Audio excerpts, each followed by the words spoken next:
Hey guys, tonight we begin with some of the most famous medieval figures you've probably heard of. Legendary popes, fearless outlaws, dragon slayers, heroic kings. The Middle Ages were many things: chaotic, dramatic, deeply symbolic. But above all, they were very comfortable blurring the line between this happened and this makes a great story. So before you get comfortable, take a moment, like the video and subscribe. But only if you genuinely enjoy what I do here. And let me know in the comments where you're tuning in from and what time it is for you. It's always fascinating to see who's joining us from around the world. Let's begin with one of the most persistent medieval legends ever told, Pope Joan. According to the story, sometime in the 9th century, a brilliant young woman disguised herself as a man in order to study theology. Apparently, medieval Europe had two problems: limited opportunities for women and absolutely no background checks. She was so intelligent, so articulate, and so convincing that she rose through the ranks of the church hierarchy, eventually becoming pope. Yes, pope. Not assistant pope, not junior monk, the top job. And for a while, everything allegedly went smoothly. She delivered sermons, wrote theological opinions, governed Christendom. Nobody noticed anything unusual, which, if true, would make it one of the most successful undercover operations in history. Then comes the part medieval storytellers clearly enjoyed the most. During a grand public procession through Rome, very ceremonial, very dignified, lots of robes, Pope Joan suddenly goes into labor and gives birth in the street. Which is, objectively, a bold way to reveal you have been living a double life. In some versions of the legend, she dies immediately. In others, the crowd reacts violently. Either way, it ends dramatically. Medieval writers were not fans of subtle conclusions. Now here is the less dramatic reality. There is absolutely no contemporary evidence that Pope Joan ever existed. None. The story first appears in written form in the 13th century, about 400 years after she supposedly reigned. Medieval papal records from the 9th century are surprisingly thorough. There is no mysterious missing pope, no awkward 2-year blank labelled, "We don't talk about that one." It is simply not there. So where did the story come from? Most historians believe it likely began as satire or anti-papal propaganda. The medieval church was powerful, wealthy, and not universally loved. Creating a story in which it was humiliated by its own leadership, that spreads nicely. It is scandalous, it is symbolic, it is memorable, and medieval audiences loved a good scandal. What makes Pope Joan fascinating is not that she probably never existed. It is that for centuries, educated people believed she did. Pilgrims were shown supposed evidence. Later, church rituals were retroactively explained as safeguards against another Joan. Chroniclers repeated the tale confidently, and confidence apparently was all it took. Pope Joan may never have ruled Rome, but she absolutely ruled medieval gossip, which, if we are being honest, might be even more powerful. Now we move from papal scandal to national obsession. King Arthur, the once and future king, wielder of Excalibur, leader of the Knights of the Round Table, owner of the most famous piece of furniture in medieval literature, Camelot, Merlin, Lancelot, Guinevere, epic battles, betrayal, destiny. It feels historical, it feels ancient, it feels foundational. There's just one small problem. The version of Arthur most people imagine is largely the result of 12th century creative writing. Early references to an Arthur appear in sources written centuries after the time he supposedly lived, around the 5th or 6th century. These early mentions are brief and vague. They describe a warrior, maybe a leader, possibly Romano-British, not a crowned king with a wizard advisor and a sword chosen by fate. Then, in the 12th century, Geoffrey of Monmouth wrote The History of the Kings of Britain, and Arthur went from local war hero to cinematic universe. Geoffrey presented his account as history. He described Arthur conquering vast territories, defeating enemies across Europe, and ruling with unmatched glory.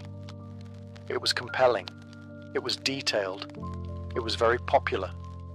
It was also, by modern standards, wildly unreliable.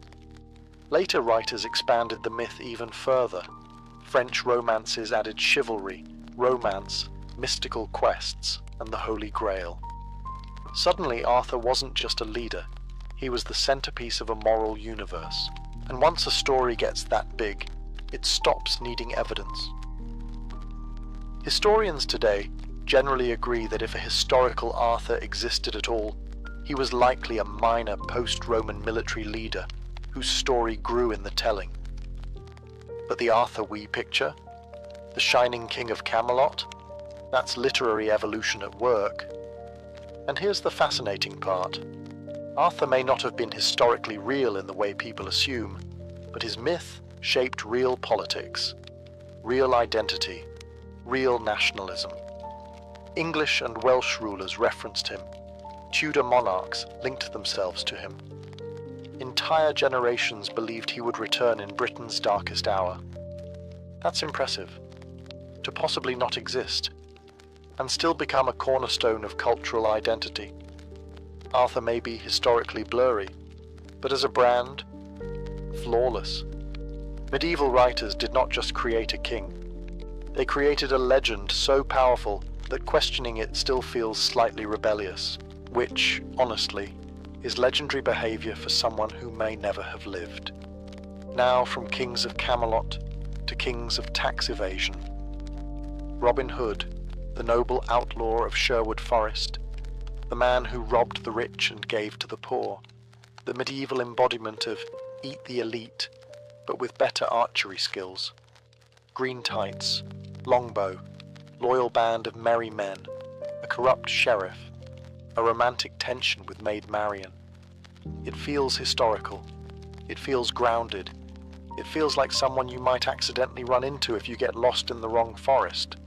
Except there is no solid evidence that a single, identifiable Robin Hood ever existed.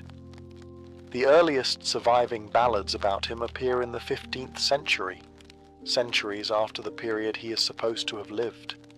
And in those early ballads, he is not even consistently noble. Sometimes he is generous. Sometimes he is just aggressively anti-authority, which, to be fair, was relatable. Here is where things get interesting. Robin Hood may not have been a name at all. It may have been a nickname, or even a generic label, used for outlaws. In medieval legal records, variations of the name appear attached to different criminals across different regions. Translation: Robin Hood might have meant something like local forest-based problem, not one heroic man, possibly several criminals, possibly none of them particularly charitable. But over time, ballads shaped him into a symbol, a champion of the poor, a rebel against unjust taxation, a folk hero who stood against corrupt authority, and that image stuck. Writers kept polishing him. Later versions tied him to specific kings, specific rebellions, specific historical contexts. The more details added, the more real he felt. And once a story aligns with people's sense of justice, it becomes untouchable. Did medieval peasants need a real Robin Hood? Not necessarily. They needed the idea of one. Someone out there balancing the scales. Someone humiliating the powerful. Someone making tax collectors nervous. Robin Hood may not have existed as one historical person, but as a symbol, he was unstoppable. And in a way, that is more durable than reality. Because real outlaws fade. Legends keep shooting arrows. Now we leave English forests and head into something far more ambitious. A global king. Prester John. According to medieval Europeans, somewhere in the mysterious East there existed a powerful Christian monarch ruling a vast, wealthy kingdom filled with wonders. Rivers of gems, exotic creatures, endless armies, advanced cities. Basically a medieval travel brochure written by someone who had never traveled. And this king, he was Christian, which, during the Crusades, sounded extremely convenient. The legend began circulating in the 12th century. Letters allegedly written by Prester John himself appeared in Europe, describing his magnificent realm. The letters were copied, translated, and widely distributed. There was just one small detail. The kingdom kept moving. At first, people thought Prester John ruled somewhere in India, then Central Asia, later Ethiopia. Every time geography became inconvenient, the legend politely relocated, which is impressive flexibility for a man who probably did not exist. European leaders took the idea seriously. They sent envoys. They searched for alliances. Explorers partially justified their journeys based on hopes of finding this mythical Christian ally who would help defeat Muslim powers from the other side. Imagine shaping global exploration based on a rumor. Prester John was likely inspired by fragments of real information, distant Christian communities in Asia, misunderstood reports from travelers, wishful thinking layered over geopolitical desperation. Europe wanted reinforcements, so Europe invented them. What makes the legend fascinating is not that it was false, it is that it was useful. It gave hope. It offered strategic fantasy. It reassured people that somewhere, far beyond known maps, a powerful friend was waiting. And the more uncertain the world felt, the more appealing that fantasy became. No army ever marched under Prester John's banner. No empire rose in his name. But his myth influenced diplomacy, cartography, and exploration for centuries. That is extraordinary. To possibly not exist and still impact world history. Prester John proves something important. Sometimes people do not need a real ally. They need the idea of one. And if no such king exists, well, the Middle Ages were perfectly capable of writing one into existence. Now we move from imaginary global monarchs to a man who survives decapitation, the Green Knight. If you've read medieval literature or watched any dramatic adaptations, you know him. A towering, entirely green warrior who rides into King Arthur's court during a feast and calmly proposes a game. The game is simple. One knight may strike him with an axe. In return, 1 year later, he will deliver the same blowback. Totally normal dinner entertainment. Sir Gawain accepts. He beheads the Green Knight. The Green Knight then stands up, picks up his own head, reminds Gawain of their appointment next year, and casually rides away. And for centuries people treated Arthurian legends with a semi-historical reverence, which means that occasionally someone somewhere has wondered whether the Green Knight might have been based on a real figure. Let's be clear, he was not. The Green Knight appears in a 14th century poem known as Sir Gawain and the Green Knight. He is not a historical character. He is a literary symbol representing nature, temptation, moral testing, and possibly pagan survivals inside Christian storytelling. He is green for a reason. He survives decapitation for a reason. He schedules revenge for a reason. That reason is allegory. But medieval audiences did not always sharply separate literature from lived history. Arthur's court felt real. Its knights felt real. So a supernatural challenger entering that world did not automatically feel fictional. It felt legendary. And legend, in the Middle Ages, carried a weight very close to fact. The Green Knight was never meant to be historical. He was designed to test Gawain's honor, to explore themes of courage and integrity. Yet the aura of Arthurian tradition, already hovering somewhere between myth and memory, allowed him to drift into the realm of possibly real, which says something fascinating about medieval perception. If a story carried moral truth, it did not require biological plausibility. A green warrior who reattaches his head? Strange, but spiritually meaningful, and in the medieval imagination, meaningful often outranked realistic. The Green Knight never walked through an actual castle hall, but in literature, he still does, carrying his head, very confidently.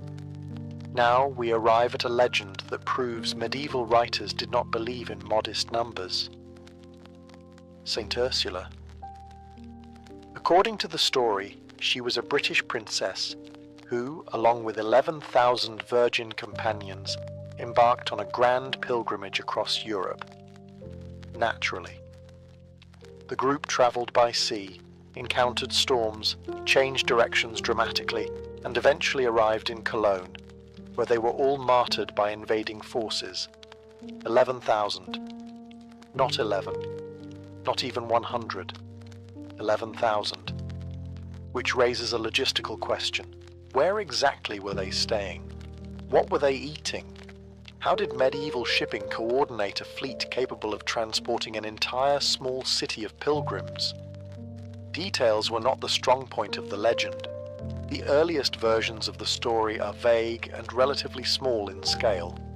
Over time, the number of companions grew. Because if you are telling a martyrdom story, subtlety is optional.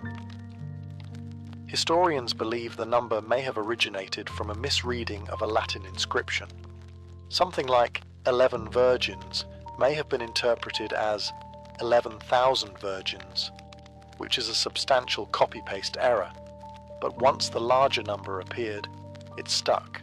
Relics multiplied. Churches were dedicated. Artworks depicted vast crowds of identical young women standing solemnly behind Ursula. Cologne embraced the story enthusiastically, because martyrdom on that scale is excellent for prestige. Was there perhaps a small group of Christian women martyred in the region? Possibly. Was there an international caravan of 11,000 royal pilgrims? Almost certainly not. But medieval devotion does not operate strictly on census data. The story served a purpose. It honored faith. It inspired sacrifice. It elevated a city's religious importance.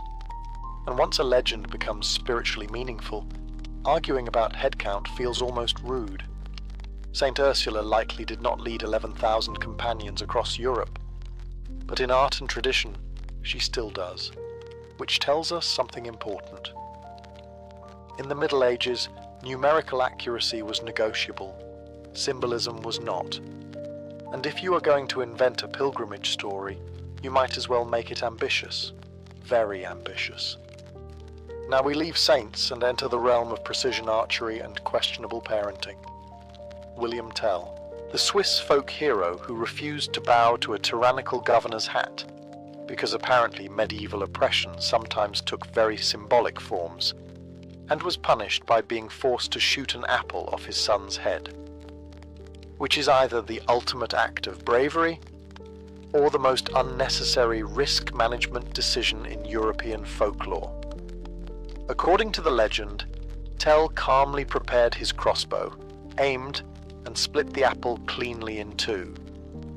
When asked why he carried a second bolt, he replied that it was meant for the governor, in case the first shot harmed his son. Very dramatic, very rebellious, very satisfying.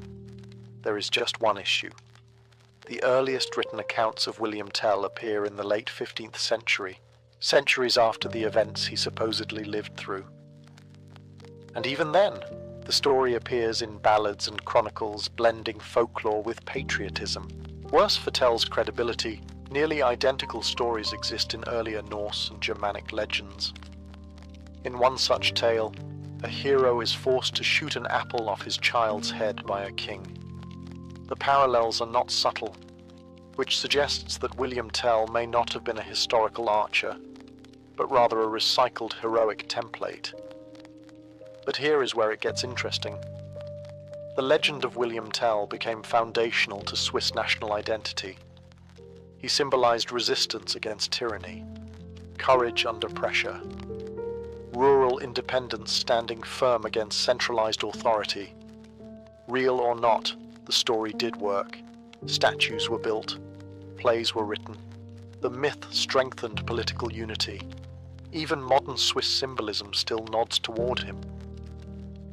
Historians today generally agree there is no reliable evidence that William Tell existed as a specific individual. But in a way, that almost does not matter.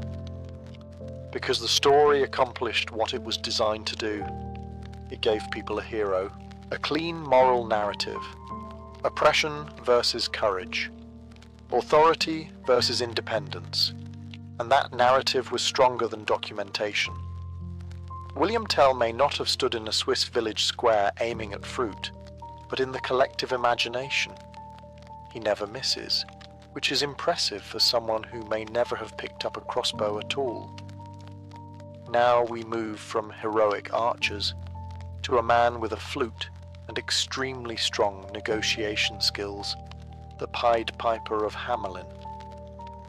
According to the legend, in the 13th century, the German town of Hamelin was plagued by rats. A mysterious piper arrived, dressed in bright, unusual clothing, and offered to remove the infestation for a fee. He played his flute. The rats followed him. He led them away, sometimes into a river, depending on the version, and the town was saved. So far, this sounds like a standard medieval pest control contract. Then the town refused to pay him, which, historically speaking, is a poor decision when the person you are underpaying has magical flute powers. In revenge, the piper returned and played again, this time luring the town's children away. They followed him out of Hamelin and were never seen again. Now here is where things become complicated. Unlike some legends on this list, there is evidence that something strange did happen in Hamelin around the year 1284. Town records and later inscriptions refer to a mysterious loss of children. The details are unclear. Some historians speculate migration, others suggest disease or disaster. But the colourful piper with hypnotic music? Almost certainly a later addition. Over time, tragedy transforms into narrative. Narrative demands a character, and once a character exists, symbolism attaches itself quickly. The piper becomes a warning about broken promises, or about greed, or about the consequences of failing to honour agreements. He also becomes visually iconic, striped clothing, flute in hand, leading a silent procession. It is cinematic, and once a story becomes cinematic, it spreads. By the late Middle Ages, the Pied Piper was firmly embedded in European folklore. The original event, whatever it truly was, became secondary to the moral lesson, which is how it often works. History gives us an unexplained event. Storytelling gives us a villain with a soundtrack. The Pied Piper likely never marched through Hamelin in bright clothes commanding rodents like a freelance sorcerer. But as a symbol of broken trust, he remains very real, and he still collects payment, one way or another. Now we move from flute-playing avengers to medieval public nudity with a political message. Lady Godiva. According to the legend, she was a noblewoman in 11th century England, married to Leofric, the Earl of Mercia. The people of Coventry were suffering under heavy taxation, and Godiva repeatedly pleaded with her husband to reduce the burden. He allegedly responded with what he thought was an impossible condition. "I will lower the taxes," he said, "if you ride naked through the town," which is a bold negotiation tactic. So, according to the story, Lady Godiva agreed.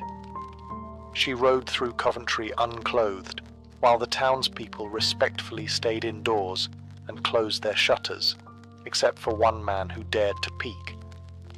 That unfortunate observer later became known as Peeping Tom, and in some versions he is struck blind. Now here is the uncomfortable truth for fans of dramatic civic protest. The earliest written version of this story appears more than a century after Godiva actually lived. Contemporary records from her lifetime mention her generosity and land donations, but nothing about an equestrian tax protest. The nude ride appears to be a later embellishment. And Peeping Tom? That detail shows up even later. In other words, the most famous part of the story is almost certainly fictional. So why did it stick? Because it is perfect medieval symbolism. A virtuous noblewoman sacrificing her modesty for the good of her people. A tyrannical husband humbled. A community united in respect. A moral lesson about greed and voyeurism, tied neatly with dramatic imagery. It is theatrical. It is memorable. It is highly paintable. And once artists began depicting it, the legend became visually permanent. Lady Godiva was real. That much is certain. The naked horseback tax rebellion? Almost certainly not. But here is the fascinating part. Her story became so embedded in English folklore that questioning it feels almost impolite. Entire festivals commemorate it. Statues celebrate it. Reality became secondary. The moral endured. Lady Godiva may not have ridden through Coventry as legend describes, but as a symbol of protest and virtue, she never dismounted. Now we move from public horse rides to national origin stories. Meet Brutus of Britain. According to medieval chroniclers, Brutus was a descendant of the Trojan hero Aeneas.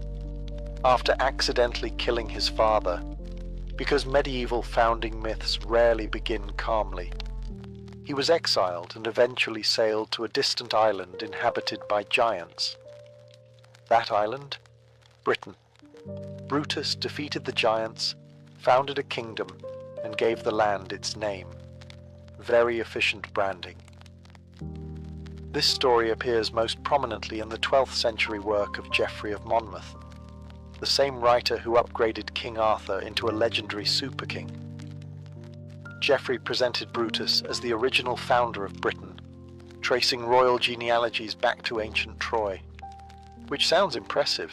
It also sounds suspiciously like myth-building. Modern historians agree there is no archaeological or historical evidence for a Trojan prince founding Britain. The story is almost certainly a medieval invention designed to give Britain a prestigious origin story. Why Troy?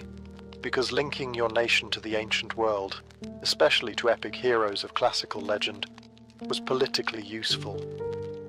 Rome claimed Trojan ancestry. Why not Britain too? If you cannot compete militarily, compete mythologically. And medieval rulers loved a good pedigree. By tracing British kings back to Brutus and Brutus back to Troy, chroniclers created a lineage that felt grand and ancient. It legitimized rule. It elevated status. It provided narrative continuity stretching into classical antiquity. It also conveniently explained away inconvenient historical gaps. If your kingdom seems relatively young, simply add a heroic founder with mythic credentials. Problem solved. Brutus of Britain likely never set foot on the island. He probably never defeated giants. He certainly did not file paperwork claiming the territory. But for centuries, educated readers treated him as real. Maps referenced him. Chronicles listed him. Monarchs were linked to him. A fictional ancestor became a cornerstone of national identity. And that tells us something important about medieval history writing. It was not just about recording events. It was about constructing legitimacy. Brutus did not conquer Britain, but in the imagination of medieval chroniclers, he built the foundation. And foundations, even imaginary ones, can hold a very long time. Now we shift from invented founders to eternal punishment, the wandering Jew. According to medieval legend, this was a man who mocked or insulted Jesus on the way to the crucifixion and was cursed to wander the earth until the second coming. No death, no rest, just centuries of walking. Very long-term consequences for one bad interaction.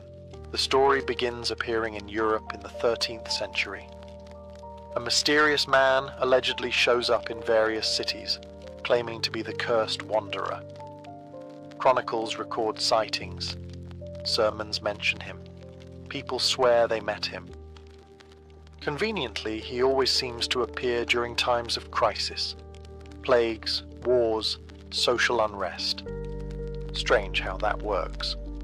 Historically, there is no evidence that such a person existed.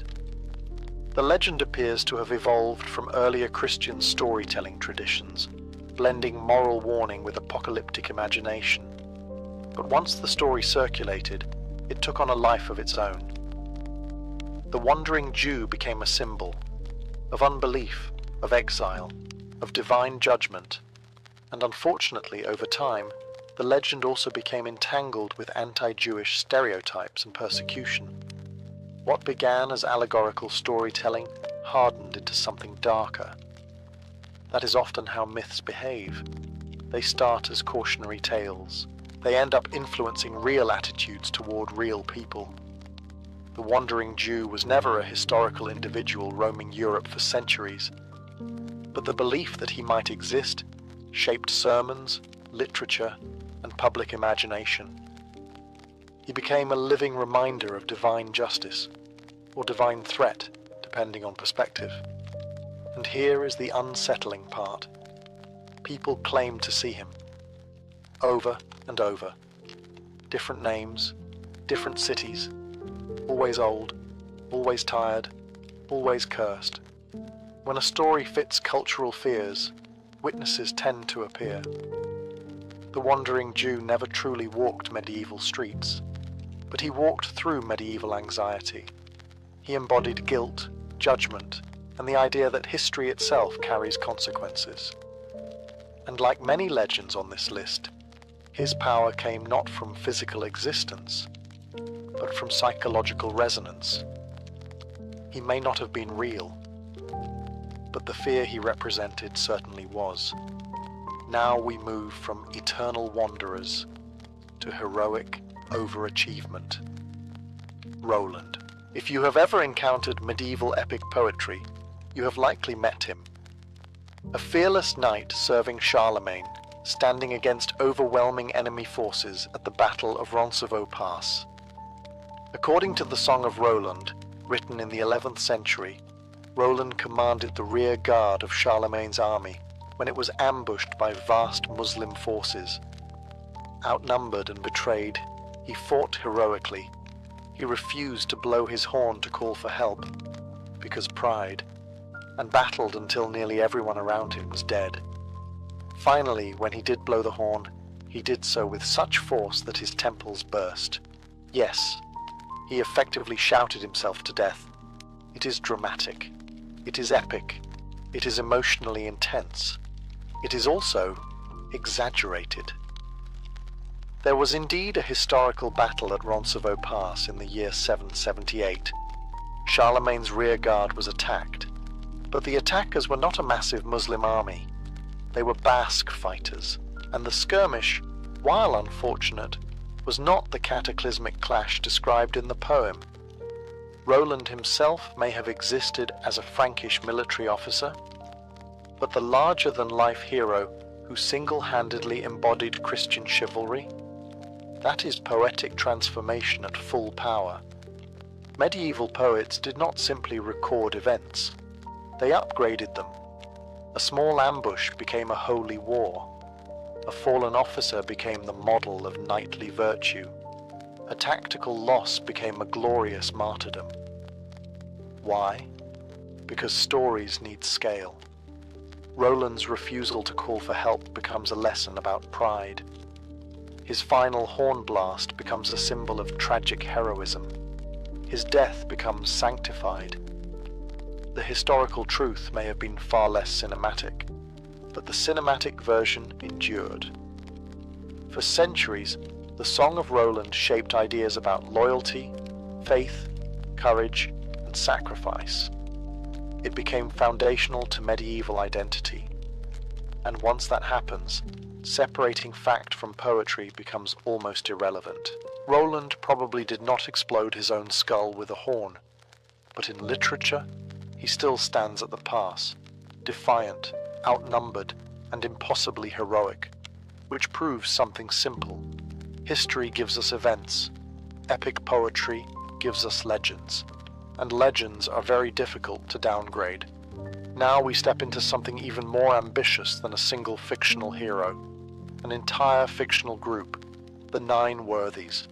If you were a medieval noble trying to understand what ideal greatness looked like, you did not scroll through social media. You looked to the Nine Worthies, a curated collection of 9 legendary figures who supposedly represented the highest form of chivalric virtue. The lineup included 3 pagans: Hector of Troy, Alexander the Great, and Julius Caesar; 3 Jews, Joshua, King David, and Judas Maccabeus; and 3 Christians, King Arthur, Charlemagne, and Godfrey of Bouillon. An impressive roster. There is just one small issue. As a historical group, they never existed. These men lived centuries apart, in entirely different civilizations, and in some cases, like King Arthur, may not have existed in the legendary form presented. The Nine Worthies were a medieval construction, a symbolic dream team assembled in the 14th century to represent universal ideals of courage, leadership, and moral strength. Basically, medieval fantasy football. Writers and artists loved them. They appeared in tapestries, manuscripts, sculptures, and court pageants. Noblemen were compared to them. Sometimes even local rulers were added to the list as a 10th worthy because humility was optional. The concept was powerful because it created continuity. By grouping classical heroes, biblical leaders, and medieval kings into one tidy set, chroniclers suggested that chivalric greatness transcended time and religion. It felt cohesive. It felt authoritative. It also blurred history and myth together in a very comfortable way. No one paused to say, wait, are we sure Arthur belongs in the same category as Caesar? Because the point was not factual accuracy. The point was inspiration. The Nine Worthies functioned as moral templates. They were less about what actually happened, and more about what should happen, how a knight should behave, how a ruler should act. They were ideals, and ideals rarely worry about documentation. The Nine Worthies never sat around a table together. They never met. They were never an official council of legendary excellence, but in medieval imagination, they stood shoulder to shoulder, timeless, unified, and entirely curated, which may be the most medieval thing of all. Now we arrive at one of the most famous dragon slayings in Western history, St. George. If you have ever seen a medieval painting of a knight on horseback skewering a dragon, chances are it was him. Calm expression, lance extended, dragon dramatically writhing beneath hooves, princess waiting nearby looking grateful and mildly concerned. It is iconic. It is heroic. It is extremely reptile-specific. Here is the part that complicates things. There probably was a real St. George, a Christian martyr from the 3rd or 4th century. Early sources suggest he was executed during Roman persecution. That part is historically plausible. The dragon, not mentioned. The dragon-slaying episode appears centuries later in medieval hagiographies. especially in the 13th century Golden Legend, a wildly popular collection of saint stories that was not overly concerned with strict documentation. In the dragon version, George saves a town terrorized by a monstrous beast. The townspeople have been sacrificing livestock and eventually people to appease it. When the king's daughter is chosen as the next victim, George arrives, defeats the dragon, and converts the town to Christianity. It is tidy, it is symbolic, it is theologically convenient. The dragon represents evil, paganism, chaos, or the devil, depending on interpretation. George represents faith and righteousness. The story is less about zoology and more about spiritual triumph. But medieval audiences did not always separate metaphor from biography. Once the dragon episode was written down and copied widely, it became part of George's identity. Paintings reinforced it, churches celebrated it, banners displayed it. Eventually, St. George became the patron saint of England. Yes, England's national patron saint is famous primarily for defeating a creature that does not exist, which is both slightly ironic and deeply medieval. Did George ever face an actual dragon? Almost certainly not, but as a symbol of moral victory, unbeatable, and that is the pattern we keep seeing. A small historical figure becomes layered with legend. The legend becomes more famous than the person, and soon, questioning the dragon feels almost disrespectful. St. George may not have fought fire-breathing reptiles, but in medieval imagination, he slays them daily, and looks very good doing it. Now we end where many medieval myths quietly begin. Family trees, specifically extremely ambitious family trees. If you were a medieval ruler and wanted to prove your legitimacy, you had two options: win wars, or trace your ancestry back to someone impressive. Guess which one required less physical risk? Medieval chroniclers became remarkably creative when constructing royal genealogies. Entire dynasties were linked to biblical figures, Trojan heroes, ancient emperors, or conveniently legendary founders who may or may not have existed. If your kingdom was relatively young, no problem. Simply add several generations of noble ancestors stretching back to antiquity, preferably to Troy. Troy was very popular. Brutus of Britain was not the only invented founder. Many European royal houses claimed descent from classical heroes. Some traced their lineage back to Noah's sons. Others linked themselves to figures from scripture or epic poetry. Was there evidence? Evidence was flexible. The point was not verification. The point was legitimacy. If you could claim that your bloodline stretched back to heroic antiquity, your authority felt older, more sacred, more inevitable. And once that genealogy was written into a respected chronicle, copied by scribes, and read aloud in courts, it gained weight. Repetition creates credibility. Entire phantom kings were inserted into these family trees. Rulers who reigned for decades, fought battles, founded cities, and conveniently bridged historical gaps. No archaeological trace, no contemporary record, just ink on parchment. But those phantom ancestors served a purpose. They provided continuity. They eliminated awkward blank spaces in national history. They transformed emerging kingdoms into ancient civilizations overnight. And once a ruler publicly claimed such ancestry, challenging it was politically dangerous. So the fiction endured. What makes this fascinating is that these invented figures shaped real politics. Marriages were arranged based on supposed lineage, alliances justified by shared mythical bloodlines, wars framed as the restoration of ancient rights, all rooted in people who never existed. In a way, these phantom kings may be the most powerful figures on this list. They did not slay dragons, They did not ride naked through towns. They did not shoot apples off children's heads. They simply sat quietly in genealogies and held entire monarchies together, which proves something remarkable about the Middle Ages. Sometimes the most influential people in history were never alive at all. Before you taste the honey cakes, before you sip the beer, before you even argue over the price of lamb, you smell the bread. In ancient Babylon, bread was not an accessory to the meal. It was the meal. It was the plate, the spoon, the napkin, and occasionally the peace offering. Grain grown in the rich soil between the rivers was hauled into the city, ground by hand on heavy stone querns, and turned into flour by people whose shoulders were permanently sore.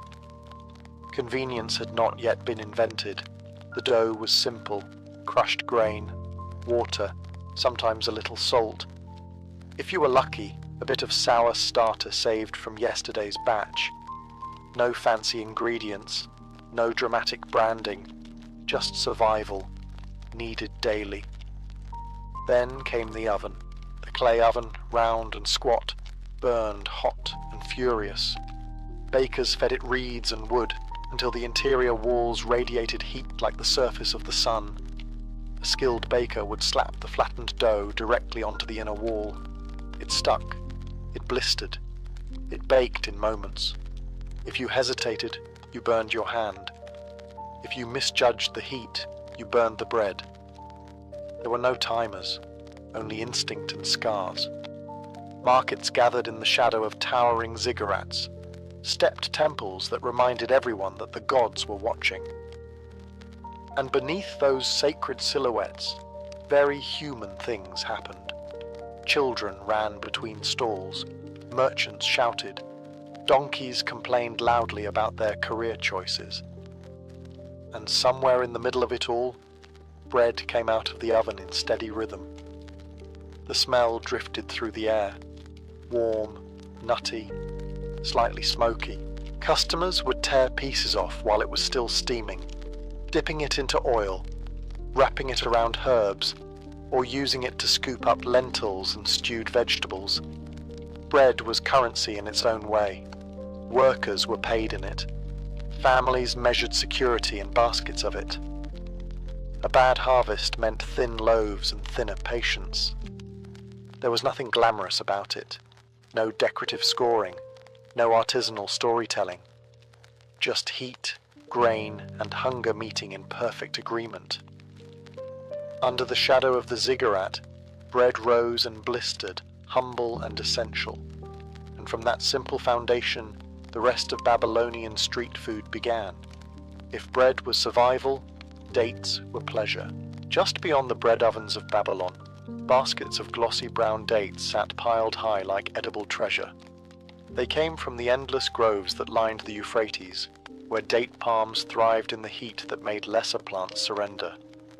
To Babylonians, the date palm was not just a tree, it was a provider. Fruit, syrup, fiber, even wood.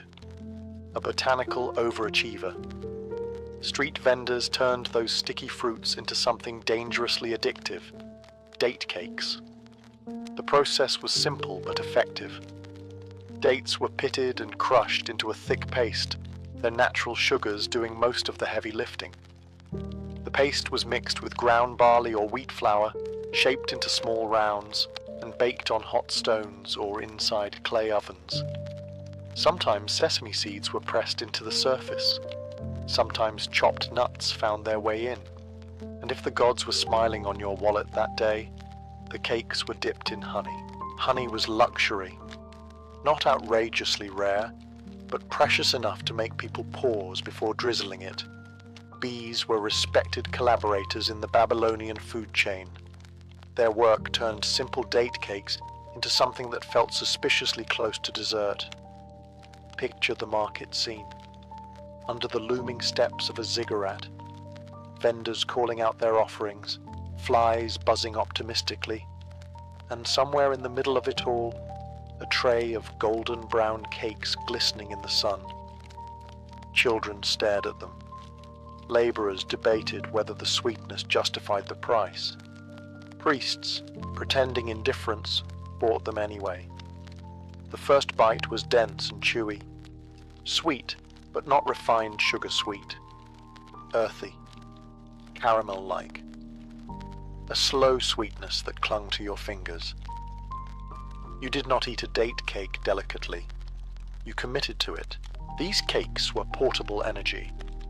Perfect for farmers heading back to the fields, merchants preparing for long negotiations, or travellers about to leave the city gates. In a world without energy, bars wrapped in shiny packaging, this was the original performance snack. And while bread kept Babylon alive, date cakes made life worth chewing on. If bread was survival and dates were pleasure, lamb was power. In the markets of Babylon, meat was not an everyday guarantee for everyone. It required animals, pasture, labour, and most importantly, money. But when lamb did appear on the street, it did not arrive quietly. It announced itself in smoke. Near the edge of the market, away from the delicate sweetness of date cakes, you would find low clay braziers glowing with coals. Skewers of lamb were threaded carefully through with chunks of fat left intact. Because even ancient cooks understood that flavour lives in the fat. The meat hissed the moment it touched heat. Drippings fell, flames flared, and the air changed. Then came the cumin. Cumin was one of the defining flavours of Mesopotamian cooking. Warm, earthy, slightly bitter. Ground into powder and rubbed generously over the meat, sometimes mixed with crushed garlic or wild herbs, it clung to the surface and darkened as the lamb roasted. The scent drifted outward, weaving through the crowd like a persuasive argument. You could follow that smell blindfolded. Customers gathered close, pretending they were only passing by. Labourers with dust still clinging to their clothes, merchants counting copper pieces in their hands, travellers fresh from the roads beyond the Euphrates, hungry enough to consider selling a sandal. The vendor turned the skewers slowly, carefully. Too fast and the outside burned before the inside cooked. Too slow and the juices vanished. There was no thermometer, only experience, and the quiet confidence of someone who had ruined enough meat in the past to avoid doing it again. When ready, the lamb was pulled from the fire and served simply, sometimes wrapped in fresh flatbread, sometimes laid over a bed of herbs. No elaborate plating, no decorative garnish, just charred edges, tender centre, and cumin rising in warm waves. The first bite was immediate satisfaction. Smoky, slightly crisp outside, soft within. The cumin hit first, then the richness of the meat. You felt it in your stomach before you even finished chewing. In a city defined by temples and trade, lamb skewers were a reminder that sometimes the most powerful thing in Babylon was not a king or a god.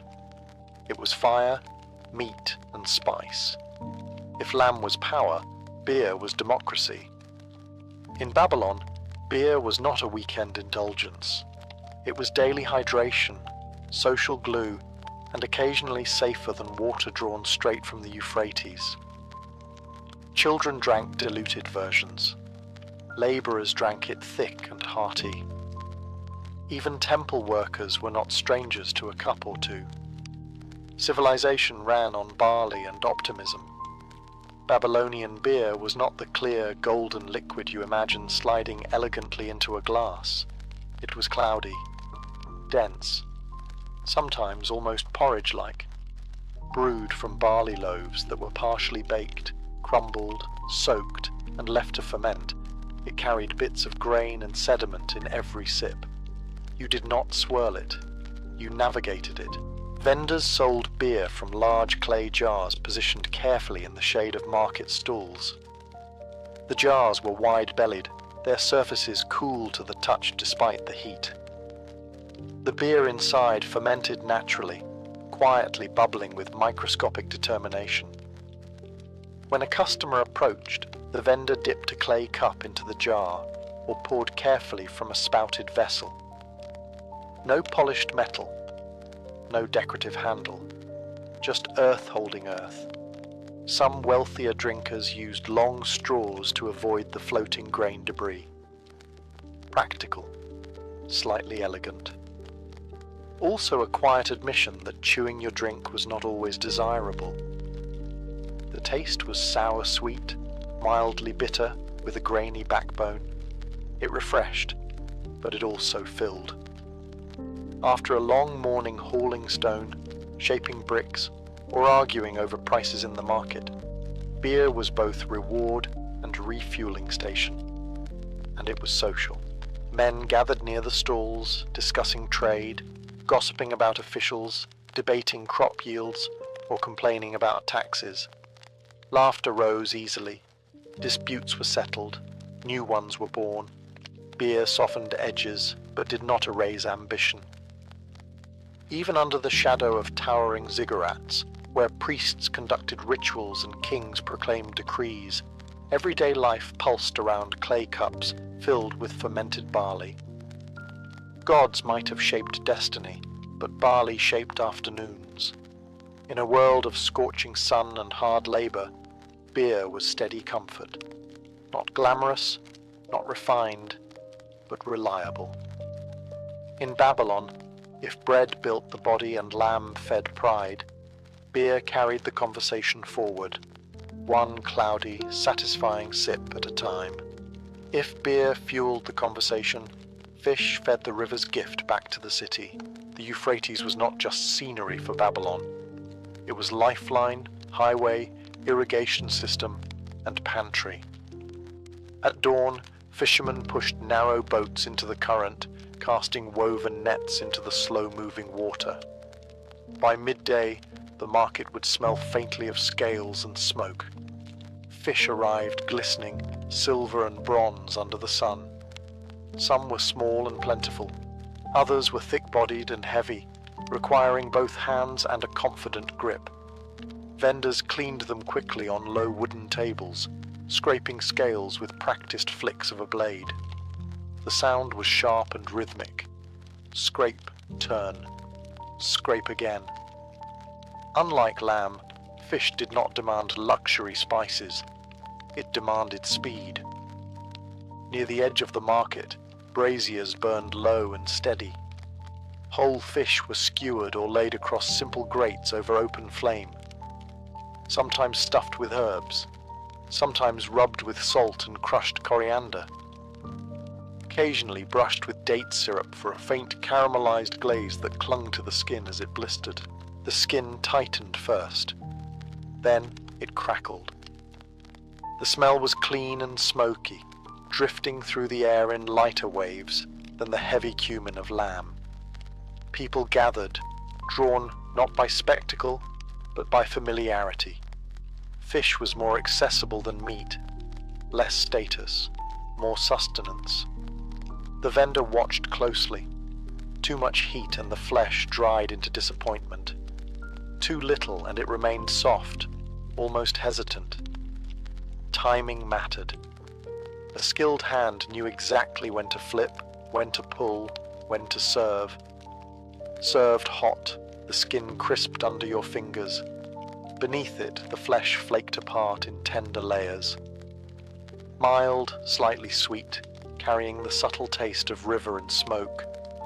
Eaten with flatbread, perhaps dipped into a sauce of herbs or garlic, it felt honest. Fishermen stood nearby, scanning faces, silently measuring demand. Children lingered for scraps. Cats, opportunists long before civilization perfected the concept, hovered at the edges. Under the vast Mesopotamian sky, fish connected city and river in a single bite. No grand ceremony, no priestly blessing, just flame, water, and hunger in quiet agreement. In Babylon street markets, the river was always present, not just flowing past the city walls, but sizzling gently over coals. If fish carried the river to the market, lentils carried the field. In Babylon, not everyone could afford lamb skewers or honey-drenched cakes, but nearly everyone could afford lentils. They were humble, durable, and unbothered by dramatic weather. They stored well, cooked reliably, and did not complain. In other words, they were the backbone of civilization. Near the center of the market, away from the flashier stalls, large clay pots sat over slow, steady fires. Inside, lentils simmered in thick, bubbling stews. The surface shifted lazily, releasing gentle bursts of steam scented with onion, garlic, and whatever herbs the cook had managed to secure that day. No spectacle, no dramatic flames, just patience. The cook stirred with a wooden ladle worn smooth from years of repetition. Sometimes barley was added to thicken the mixture. Sometimes chopped leeks or wild greens found their way in. A pinch of salt if available. A scatter of coriander or cumin if the vendor was feeling generous or competitive. The result was thick, earthy, filling. Customers approached without ceremony. Labourers with dust still on their sandals. Women balancing baskets of grain. Scribes with ink-stained fingers. A small clay bowl was filled, steam rising into the warm air. A piece of flatbread accompanied it, not for decoration, but for utility. You did not sip lentil stew. You scooped it. Bread became spoon. Fingers became tools. The first mouthful was simple comfort. Soft lentils breaking apart, mild sweetness from cooked onions, a whisper of spice in the background. It was not exciting food. It was dependable food, the kind that settled into your stomach and allowed you to return to work without complaint. Around the stall, conversations were quieter than at the beer jars. This was not indulgence. This was refueling. In the shadow of towering temples and ambitious kings, lentil stew represented something more stable than glory, continuity. Empires rose and fell. Floodwaters came and receded. Markets expanded and shifted. But somewhere in Babylon, a clay pot always simmered with lentils. And for most of the city, that was more than enough. After lentils and bread and meat, after sweetness and smoke, the palate needed interruption. Enter the pickles. In the bustling markets of Babylon, not everything was meant to be eaten fresh. The Mesopotamian sun was relentless, and food that did not adapt simply disappeared. So vendors learned to preserve. They salted, they brined, they submerged vegetables in jars and waited for time to do the heavy lifting. Clay jars lined certain stalls like squat guardians of sharp flavor. Inside, cucumbers, onions, turnips, and even garlic cloves floated in salty, tangy solutions. The brine was cloudy, fragrant with herbs and sometimes spiked with crushed mustard seeds or wild spices. Lids were sealed with cloth or wax, then reopened with a quiet pop that promised intensity. Pickles were not meant to be center stage. They were supporting actors with dramatic personalities. A laborer finishing a bowl of lentils might buy a handful of pickled onions to slice through the heaviness. A merchant chewing on lamb might reach for something sour to balance the fat. Even fish, mild and flaky, welcomed a sharp companion on the side. The first bite was immediate and unapologetic. Salty, sour, crisp. Your jaw tightened slightly. Your eyes widened just a fraction. That was the point. Pickled foods woke you up. They demanded attention, and they lasted. In a city where harvests could fail and supply lines could falter, preserved foods were security. They sat patiently on shelves, immune to heat and delay. A jar opened weeks after sealing still delivered flavor with confidence. No rush, no panic, Children sometimes dared each other to eat the sourest piece. Adults pretended not to enjoy the theatrical sharpness, then reached for another anyway. It was food with attitude. Under the looming steps of the ziggurats, amid smoke and sweet syrup and bubbling stew, these jars of brine offered contrast. They reminded Babylon that balance mattered. Sweet needed sour. Fat needed sharp. Abundance needed preservation. Civilization, like flavor, depended on tension. And sometimes the smallest bite carried the loudest voice. Not everything in Babylon sizzled dramatically over open flame or simmered for hours in clay pots. Some foods required less spectacle and more subtlety. Nuts and seeds were the quiet merchants of the street. Baskets of pistachios, almonds, sesame seeds, and roasted chickpeas sat in neat mounds beneath linen cloths to keep out dust. They did not shout like the lamb vendors. They did not perfume the air like honeyed cakes. But they were steady sellers, portable, affordable, and endlessly practical. Roasting happened in shallow metal or clay pans set over low coals. A vendor would stir constantly, listening for the faint crackle that signaled readiness. Sesame seeds popped lightly, chickpeas darkened and hardened. Almond skins tightened and split. The scent was subtle but irresistible. Warm, toasty, slightly sweet. It drifted just enough to catch attention without overwhelming it. Customers often bought nuts in small handfuls, poured directly into cloth pouches or cupped palms. They were eaten while walking, while bargaining, while watching a public dispute unfold near the market's edge. You could snack without committing to a full meal. Civilization's first convenience food. Sesame seeds held special importance.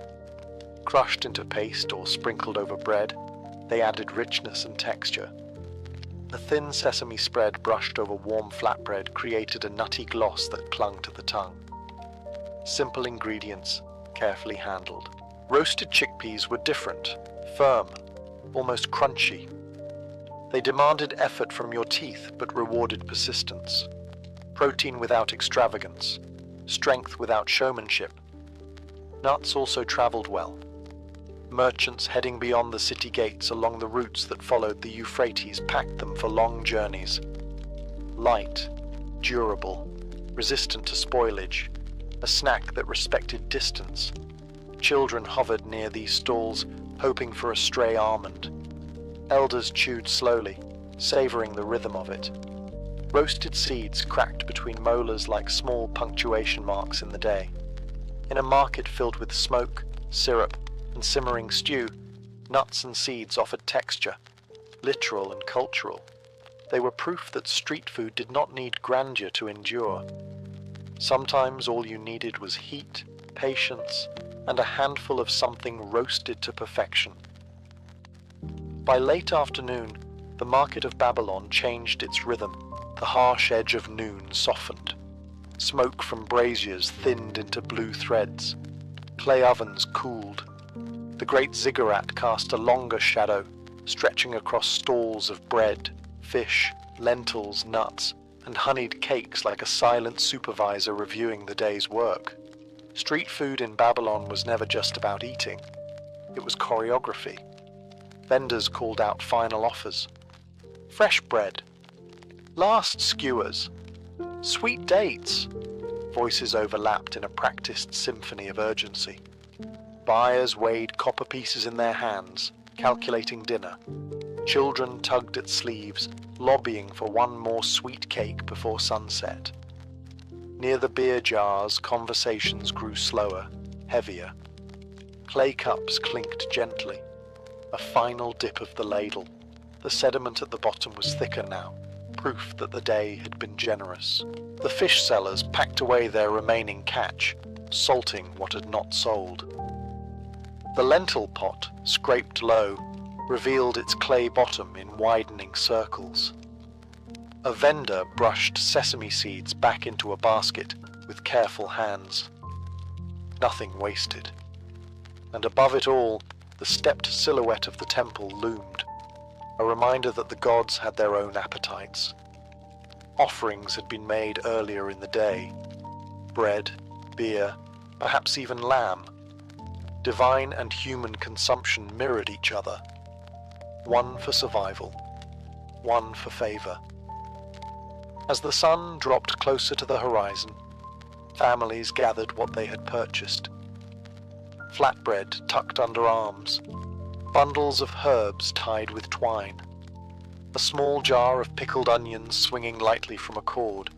Smoke clung to clothing. Honey stuck faintly to fingers. The market thinned, but it never truly slapped. Babylon did not freeze when the sun went down. Night brought cooler air and softer conversations. Some vendors remained, catering to labourers finishing late shifts or travellers arriving after a long journey along the Euphrates. Under the vast Mesopotamian sky, with the scent of cumin and barley still lingering, the city digested itself, literally and figuratively. Bread had blistered, lamb had charred, beer had clouded clay cups, lentils had simmered patiently, and beneath the watchful shadow of stone and sky, Babylon had eaten well. In the year 1046, in the turbulent lands of northern Italy, a girl was born into a dynasty that did not believe in softness. Her name was Matilda of Tuscany. She was the daughter of Boniface III of Tuscany, one of the most powerful lords in Italy, and Beatrice of Lorraine, a woman whose political instincts were as sharp as any blade in her husband's armory. Their lands stretched across key territories between Lombardy and central Italy, controlling strategic passes, fertile plains, and roads that emperors and popes both desperately needed. Matilda did not grow up in a peaceful castle filled with harp music and idle luxury. She grew up in a fortress of ambition. Her childhood was marked early by violence. When she was still young, her father was assassinated. Just like that, the security of her world cracked open. Power in medieval Europe was never inherited peacefully. It was tested, challenged, and often soaked in blood. Her mother, Beatrice, refused to crumble. Instead, she maneuvered. She remarried Godfrey the Bearded, strengthening alliances beyond Italy. But this move angered the German king, Henry III, who saw such independent alliances as threats.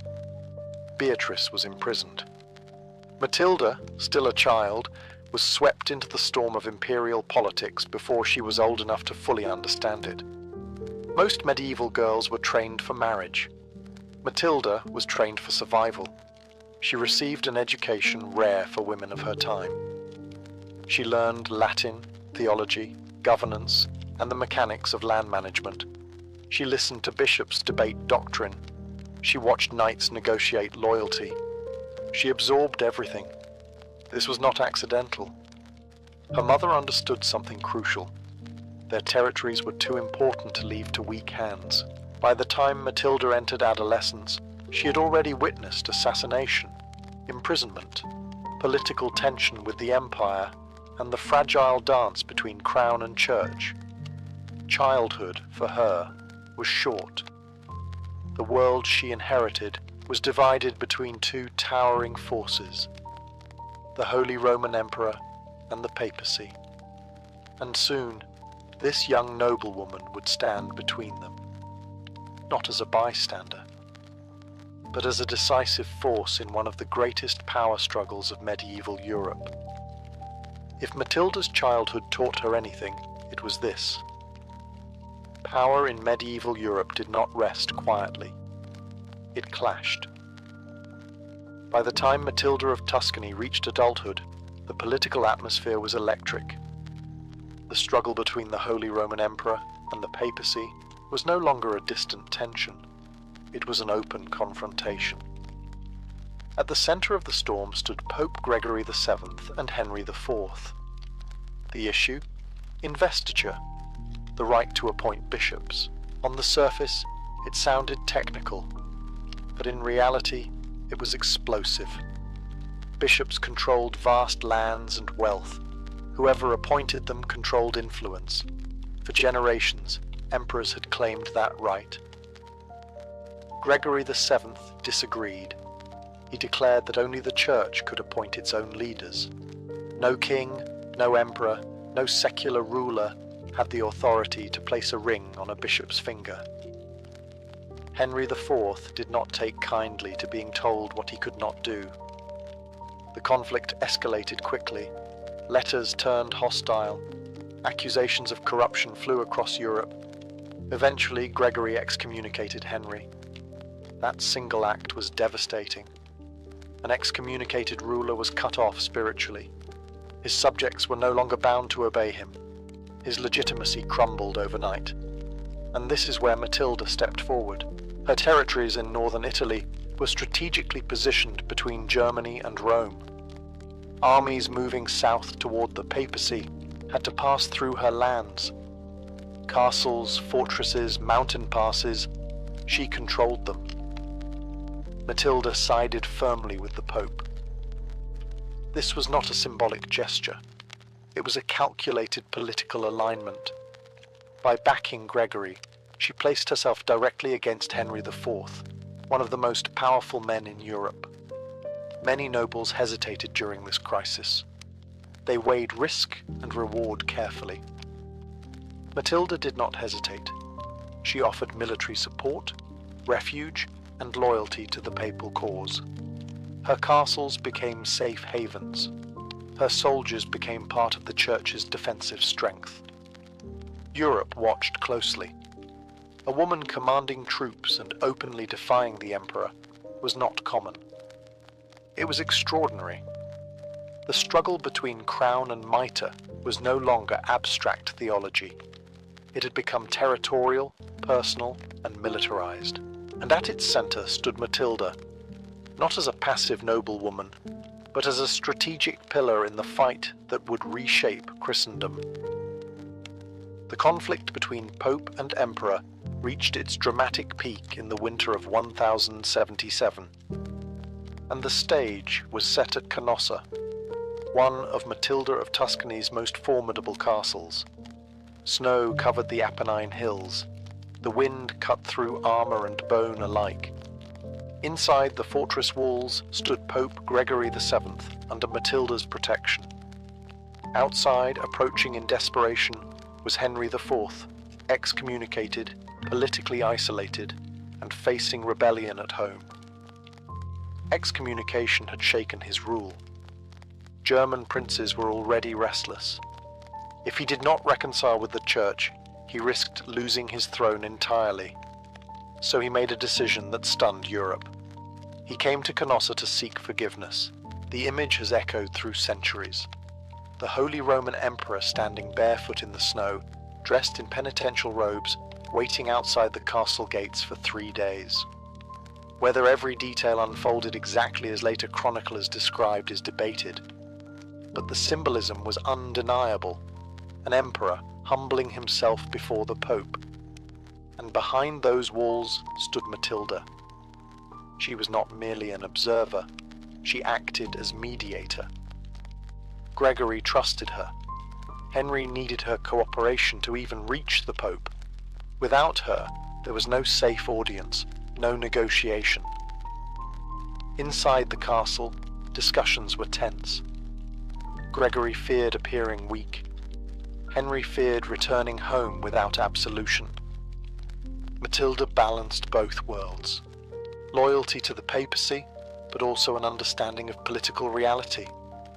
Finally, Gregory lifted the excommunication. Henry was restored to communion. Publicly, it looked like a victory for the Church. The emperor had submitted, the Pope had prevailed, and Matilda's fortress had become the symbol of that triumph. But the reconciliation did not end the conflict. The humiliation at Canossa burned deeply in Henry. Power struggles do not disappear because of one dramatic gesture in the snow. They simmer. Still, Canossa changed everything. It demonstrated that spiritual authority could challenge imperial might. It proved that Matilda's lands were not peripheral territories. They were central to European politics, and it cemented her reputation, not simply as a landholder, but as a decisive force in the greatest political drama of her age. If Canossa looked like the Church's victory, it did not end the war. Humiliation has consequences. After his dramatic penance at Canossa, Henry IV returned north, determined not to remain the emperor who knelt in the snow. Political reconciliation had bought him time, not submission. Civil war erupted within the empire. German princes revolted. Rival claimants to the throne appeared. Meanwhile, Pope Gregory VII continued to challenge imperial authority. The fragile peace shattered, and once again, Matilda of Tuscany chose her side. She did not retreat into safety. She mobilized. Matilda commanded troops across her vast territories in northern and central Italy. Fortresses were reinforced, supply lines secured, mountain passes guarded. Her lands became the defensive shield of the papal cause. Henry marched south more than once, determined to break resistance and assert control over Rome itself. When imperial forces entered Italy, Matilda met them not with speeches, but with soldiers. She led armies personally. Chroniclers describe her riding on horseback, armored, visible to her troops. This was no symbolic leadership. She understood logistics, terrain, and siege warfare. Castles under her command resisted imperial assaults. Skirmishes and campaigns stretched over years. In one significant clash near Sorbara, Matilda's forces defeated imperial troops despite being outnumbered. It was a powerful message. The emperor could not simply sweep through her territories. Henry retaliated by supporting an anti-pope, a rival claimant installed in opposition to Gregory. Rome itself became a battleground of legitimacy. Imperial troops entered the city. Gregory was forced into exile. The conflict was no longer theoretical theology. It was burning villages, contested cities, shifting alliances, and through it all, Matilda remained steadfast. Her loyalty to the Reformed papacy did not waver, even when the tide turned against Gregory personally. When Gregory died in exile, the Reform movement continued, and Matilda continued with it. For nearly 4 decades, she stood in opposition to imperial domination. It was costly, it was dangerous, it was relentless, but she never surrendered her position.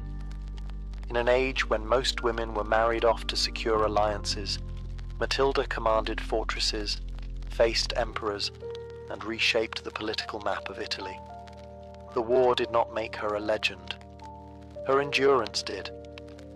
For a woman of her rank, marriage was never supposed to be optional. It was political currency. And yet, for Matilda of Tuscany, marriage became something far more complicated than alliance. Her first marriage, arranged while she was still young, was to Godfrey the Hunchback, son of her stepfather. On paper, it strengthened ties between Italian and Lotharingian power. In reality, it was tense from the beginning.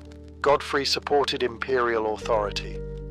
Matilda stood firmly with the Reformed papacy. Politics invaded their marriage almost immediately. They lived largely apart. Trust eroded. Their only child died in infancy, a devastating blow both personally and dynastically. When Godfrey was assassinated, Matilda did not remarry immediately, despite pressure. For a medieval noblewoman without a surviving heir, that was extraordinary. Many expected her territories to be absorbed by a stronger male figure, but Matilda governed alone. Years later, in another strategic calculation, she married Welf V, a much younger Bavarian noble aligned with anti-imperial forces. It was a bold political move meant to strengthen opposition to Henry IV. The marriage was controversial.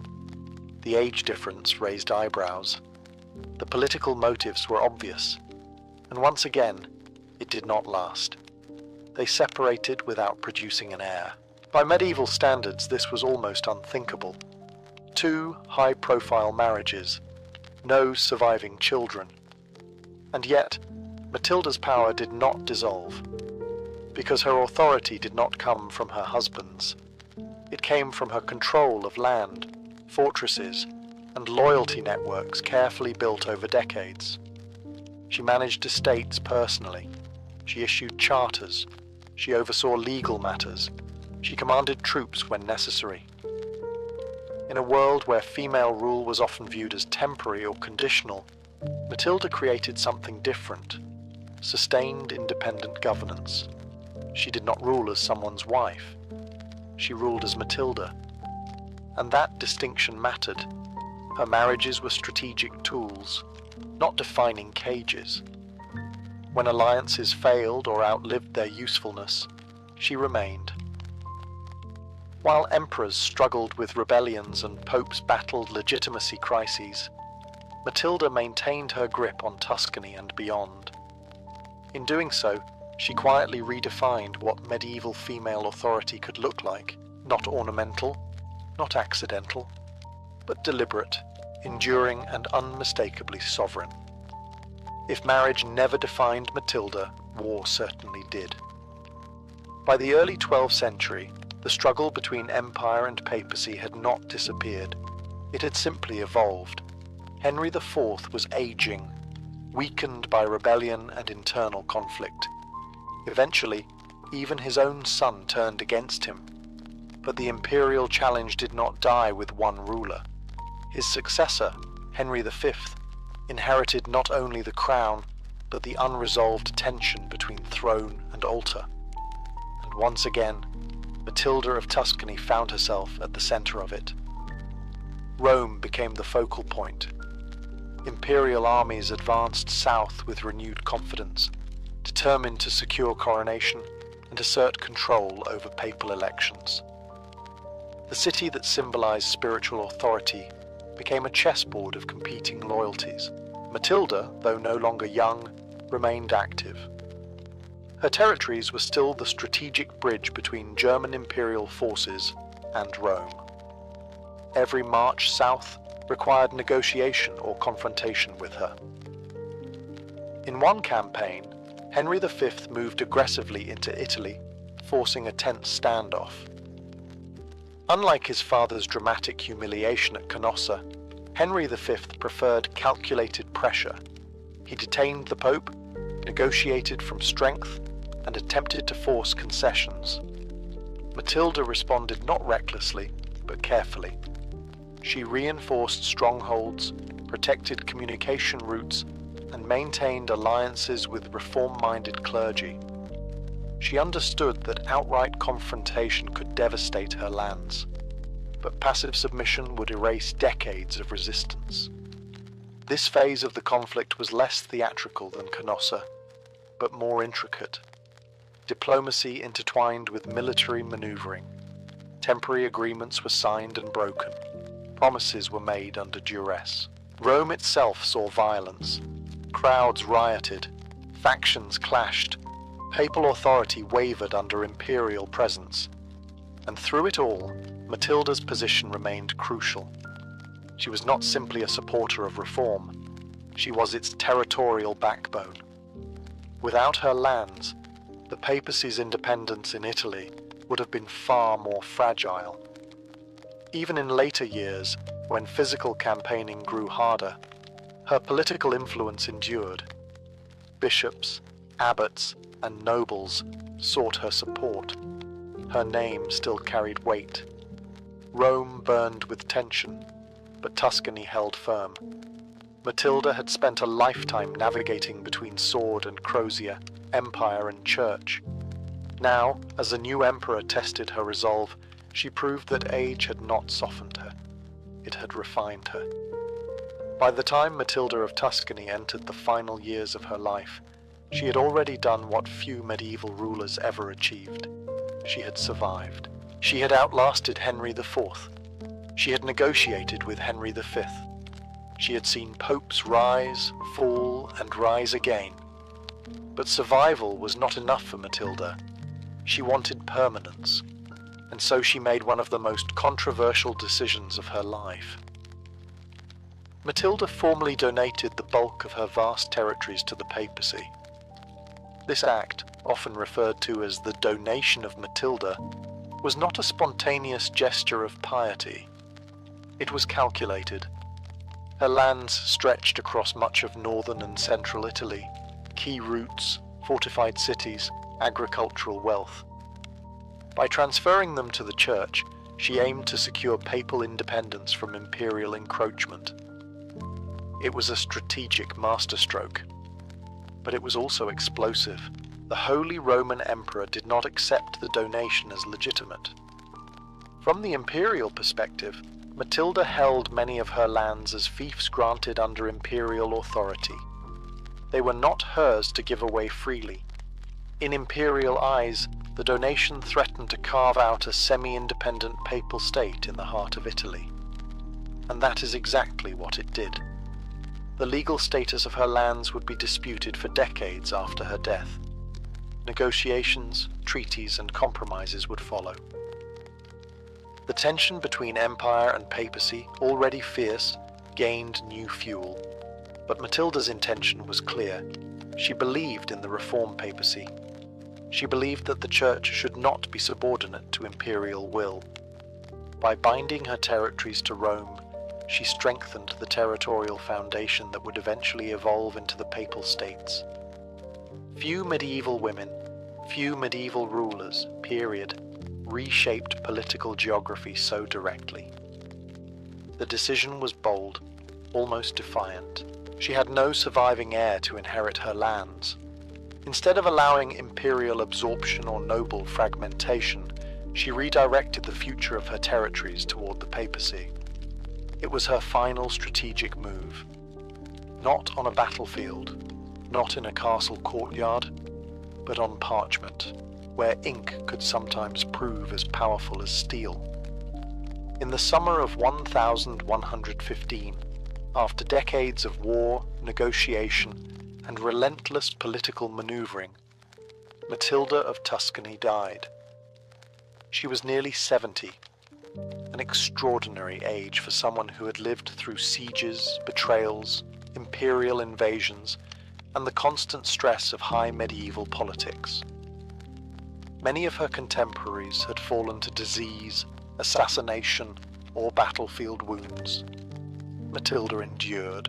At the time of her death, the investiture controversy, the great struggle between empire and papacy, was not yet fully resolved. That final settlement would come years later with the Concordat of Worms, but her role in sustaining the reform movement had already altered the balance of power. The immediate aftermath of her death was complicated. Her vast territories, which she had donated to the papacy, became the subject of intense legal and political dispute. Imperial forces did not simply accept papal control. Negotiations stretched across years. Control shifted. Agreements were made and challenged. Yet something irreversible had happened. The papacy now possessed not just spiritual authority, but territorial foundations strong enough to resist imperial domination.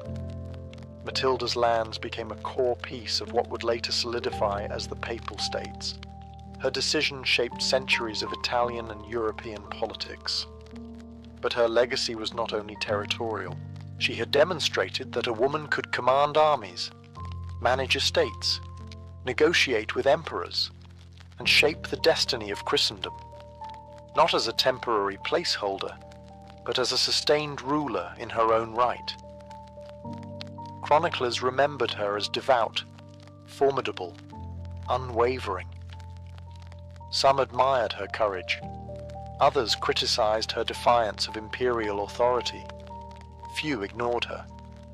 Generations later, her remains would be moved to St. Peter's Basilica, a rare honor, placing her among popes and saints. It was a symbolic recognition of her lifelong alliance with Rome. Matilda did not wear a crown of empire. She did not claim the papal throne. Yet she stood between both powers and influenced them profoundly.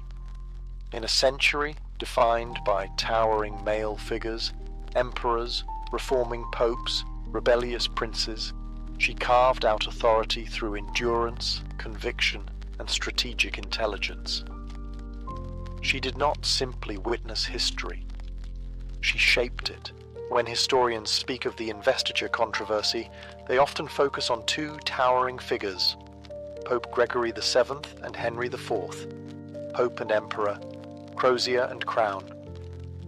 But between them stood Matilda of Tuscany, not symbolically, not passively, physically, politically, militarily.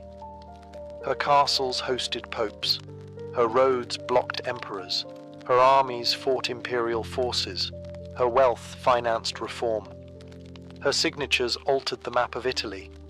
She was not a theologian drafting decrees, yet theology shaped her alliances. She was not crowned empress, yet emperors had to negotiate around her lands. She was not a nun cloistered in prayer, yet her devotion to the reform papacy defined her political life. In a century when legitimacy came from divine sanction, Matilda understood something critical. Control of territory meant control of leverage. Without her strongholds, Gregory would not have stood firm at Canossa. Without her resistance, imperial marches into Rome would have been far easier. Without her donation, the papacy's territorial base would have been weaker for generations. And yet, she ruled in a world that did not expect women to command armies. Her authority was not effortless. It required constant reinforcement. She had to maintain loyalty among nobles who might easily defect to imperial favor. She had to fund defenses. She had to show strength without appearing reckless. Her endurance was her greatest weapon. Where emperors burned hot and collapsed under rebellion, she remained steady. Where popes rose and fell, she continued. She outlasted the storm. Matilda's life forces a broader question. How many other medieval women shaped events quietly, without chronicles giving them equal space? She was exceptional, yes, but she was also proof that medieval Europe was not as politically rigid as we often imagine. At the intersection of sword and scripture, ambition and faith, Matilda carved her place, not as someone's daughter, not as someone's wife, but as a ruler whose decisions influenced the fate of Christendom. And that is a legacy no crown could improve. In medieval Europe, the vast majority of people could not read the Bible. So the Bible came to them, not in quiet monasteries, not in neatly bound books, but in the middle of town squares, surrounded by shouting vendors, wandering dogs, and children climbing onto barrels for a better view. These were the medieval mystery plays. The word mystery did not mean something unsolved. It came from the Latin ministerium, meaning craft or trade. These plays were organized by town guilds, the bakers, the carpenters, the fishmongers, the blacksmiths. Each guild was assigned a biblical episode. The shipwrights often performed Noah's Ark. The bakers might stage the Last Supper. The metalworkers might handle scenes of the crucifixion. Faith met logistics. On feast days, especially Corpus Christi, entire towns transformed into sacred theatres. Wooden stages were built in public squares, or even mounted on wagons that rolled from street to street. These pageant wagons stopped at key points, performing one episode after another in a grand cycle that could last for hours, sometimes days. And this was no quiet devotional reading. Heaven was painted bright blue and gold. Hell was a gaping mouth with smoke pouring from it. Angels descended on ropes. Devils leaped, shrieked, and waved pitchforks at laughing children. Yes, laughing. Because these plays were deeply religious, but also deeply human. Biblical figures spoke in local dialects. Shepherds complained about taxes. Noah's wife sometimes refused to board the ark and had to be dragged on stage while the crowd roared. The devil often became the comic relief, tripping, boasting, and terrifying toddlers in equal measure. The audience was not passive. They reacted. They wept during the Passion of Christ. They gasped at the Last Judgment. They booed villains. They cheered miracles. For an illiterate population, this was theology with costumes. Through drama, gesture, and spectacle, complex doctrines became understandable. Creation, fall, redemption, judgment. The entire story of salvation unfolded not in parchment, but in performance. In a world lit by candles and shaped by faith, the mystery plays did something powerful. They made scripture visible. They made doctrine emotional. And for a few unforgettable hours, they turned ordinary streets into the stage of eternity. If the Bible had taken the stage, the town itself became the theatre. Medieval mystery plays were not confined to church interiors. In fact, they often spilled deliberately into the streets. The most famous cycles, like those performed in York or Chester, transformed entire urban spaces into moving sacred dramas. The heart of the spectacle was the pageant wagon. These were large, wooden, two-level carts constructed by guilds. The lower level often served as a dressing room or storage space for costumes and props. The upper level was the stage itself. Painted backdrops suggested heaven, earth, or hell. Trapdoors allowed devils to burst upward in smoke and chaos. On performance days, the wagons rolled through town, stopping at designated stations. At each stop, the guild performed its assigned episode before moving on to the next location. Meanwhile, another wagon followed behind, presenting the next scene in the biblical timeline. Creation might unfold near the market square. The Nativity might be staged beside the city gate. The crucifixion might take place just outside the cathedral. The effect was immersive. The town became Jerusalem. The marketplace became Bethlehem. The ordinary became sacred. And it was loud. Hammers had built these stages, but now drums, trumpets, and shouted lines filled the air. Actors projected their voices without microphones, competing with wind, animals, and restless crowds. Children climbed onto rooftops for a better view. Vendors paused their sales. Even skeptical townsfolk watched. The staging could be surprisingly sophisticated.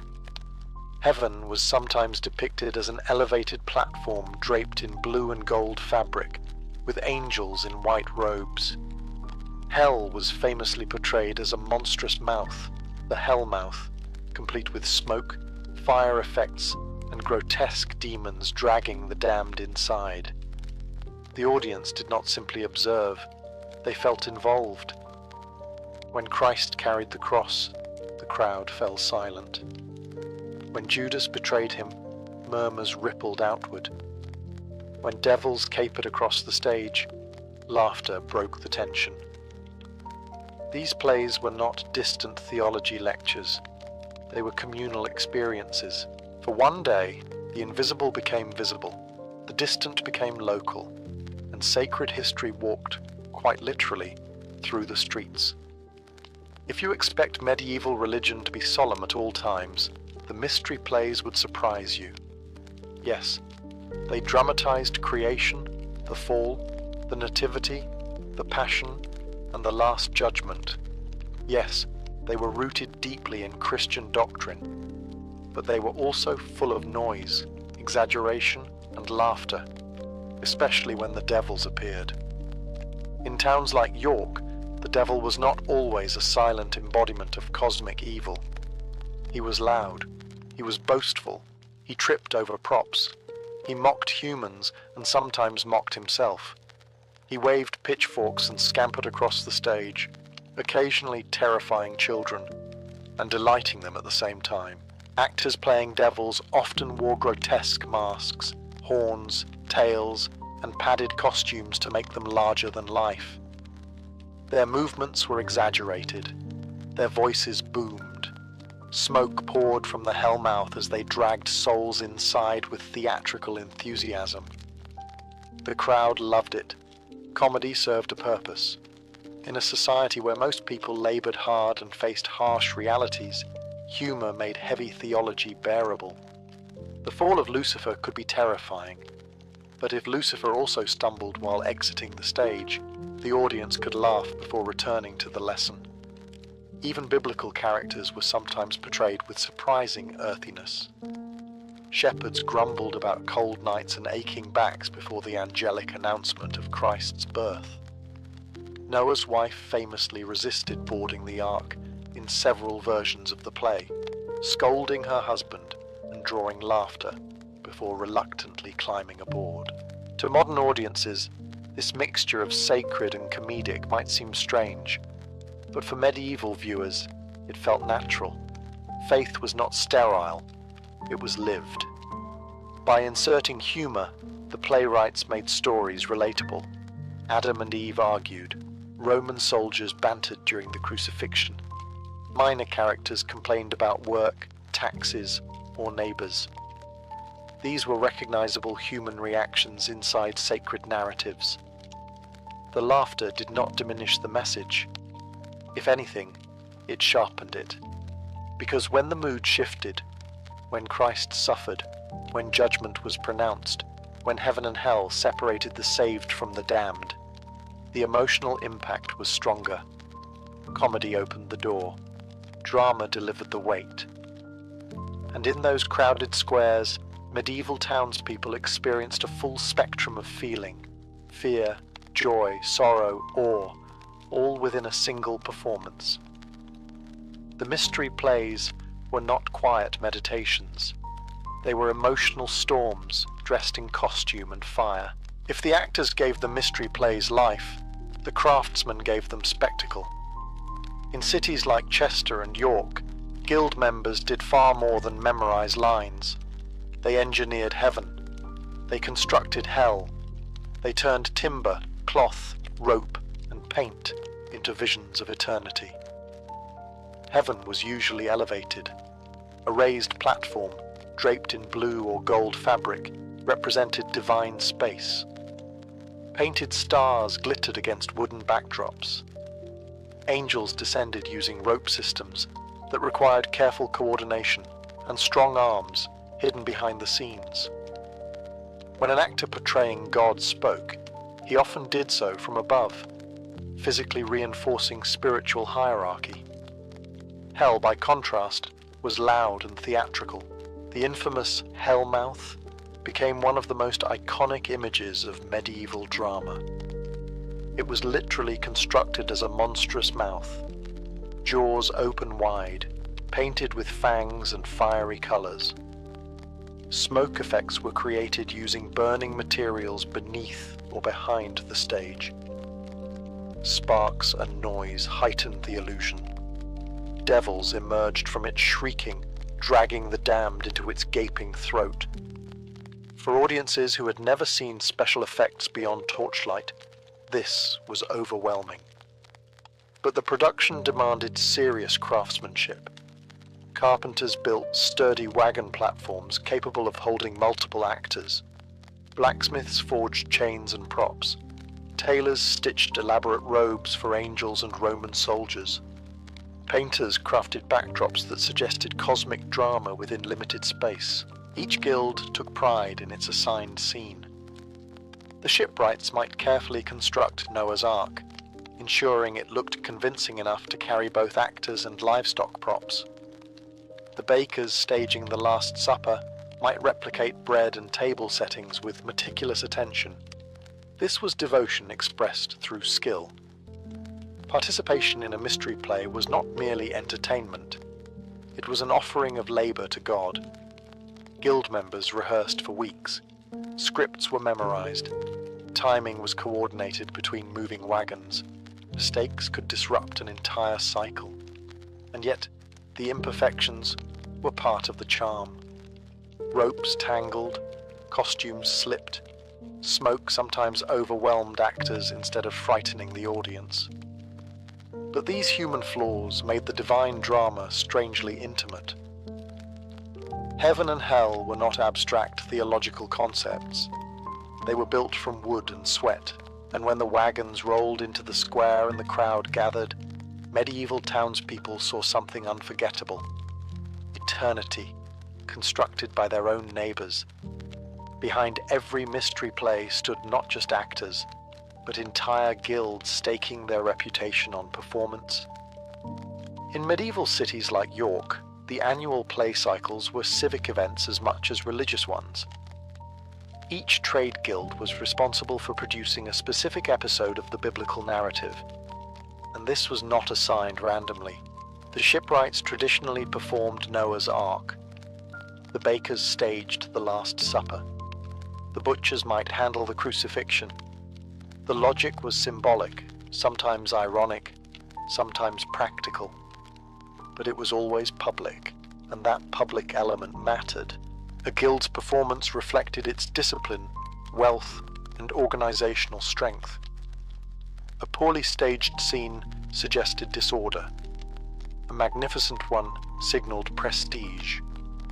Rivalries between guilds could quietly unfold in the quality of costumes, the height of their pageant wagons, or the dramatic intensity of their devils. This was faith, but it was also civic competition.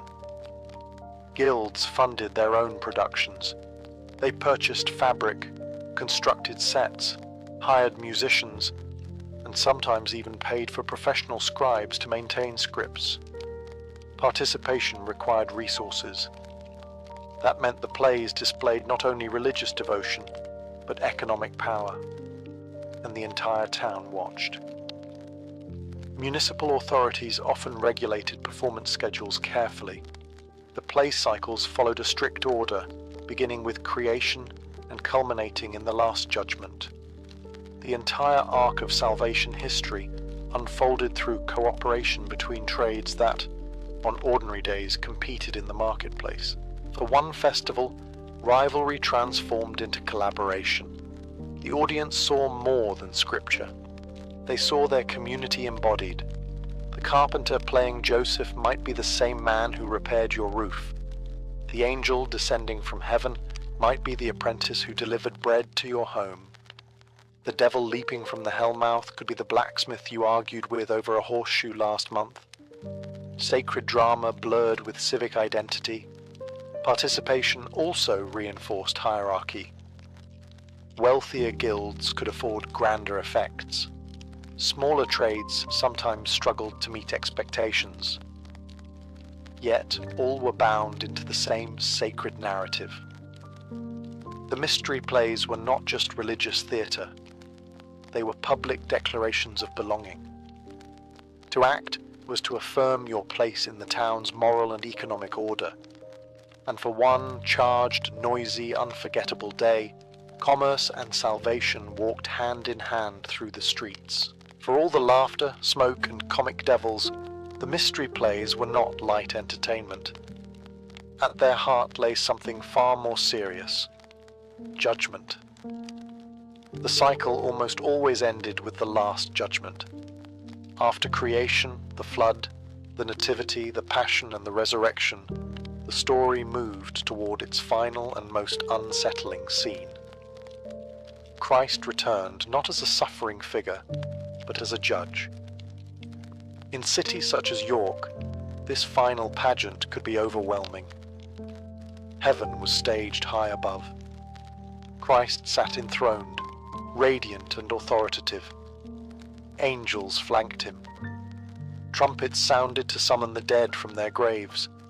Below, chaos unfolded. The dead rose, sometimes literally climbing from trapdoors or symbolic tombs. Devils surged from the hellmouth, eager and theatrical. The saved were guided gently toward heaven. The damned were dragged screaming toward the monstrous jaws of hell. The contrast was stark. For medieval audiences, this was not distant metaphor. It was personal. Life expectancy was uncertain. Disease, famine, and war were familiar realities. Death was not abstract. It was visible, frequent and near. Watching neighbours perform the separation of souls forced uncomfortable reflection. Am I ready? Am I saved? Have I confessed? The emotional tone shifted sharply from earlier humour. Laughter faded. Children quieted. Even the most restless spectators felt the gravity of the scene. And yet, there was hope. Christ extended mercy. Repentant sinners could be redeemed.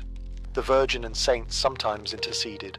The message was not pure terror, it was moral urgency. The plays functioned as public sermons without a pulpit. For an illiterate audience, theology became visual instruction. The consequences of sin were not described in Latin texts. They were enacted in smoke and rope and shouting voices. But here is the key. Fear was not meant to paralyze, it was meant to reform. The mystery plays reminded townspeople that daily actions mattered eternally. Business dealings, honesty, charity, prayer, all fed into the final reckoning dramatized before their eyes. After the devils dragged away the condemned and heaven's gates closed gently behind the saved, the audience dispersed into ordinary life. But they carried the images with them, the hellmouth, the throne, the dividing line. And for many, that memory lingered long after the wagons rolled away. The mystery plays did not begin in the marketplace. They began inside the church. In the early Middle Ages, small liturgical dramas were performed by clergy during major feast days. Short dialogues in Latin, such as the Quem Quaeritis trope at Easter, were inserted into services. A priest portraying the angel at Christ's tomb would ask, "Whom do you seek?" Other clergy responded as the women visiting the tomb. It was simple, brief, devotional. But it grew. Over time, these small dramatic moments expanded. More characters were added. Costumes appeared. Movement increased. The audience, originally just the congregation, became more engaged. Eventually, the church walls could no longer contain the spectacle. As scripts grew longer and scenes multiplied, performances moved outdoors. Latin gradually gave way to local languages. The clergy ceded control to lay guilds and municipal authorities. Sacred drama left the altar and entered the street. This transition was not without tension. Church officials sometimes worried that performances were becoming too crude, too comic, too theatrical. When devils slipped on stage, or Noah's wife argued loudly with her husband, some clergy questioned whether sacred stories were being trivialized. But the popularity was undeniable. In towns like Chester, civic authorities embraced the plays as major public festivals. They drew crowds, strengthened community identity, and reinforced Christian doctrine in accessible form. The shift from church to street represented something larger, the merging of sacred and civic life. Faith was no longer confined to Latin liturgy recited by priests. It became participatory, visible, shared by bakers, carpenters, and blacksmiths. And this mattered deeply in a society structured around collective identity. When townspeople staged creation or the Passion, they were not just observing theology, they were embodying it. Sacred history became something enacted by familiar faces. The movement outdoors also democratized access. Those who never entered church regularly still encountered scripture in the square.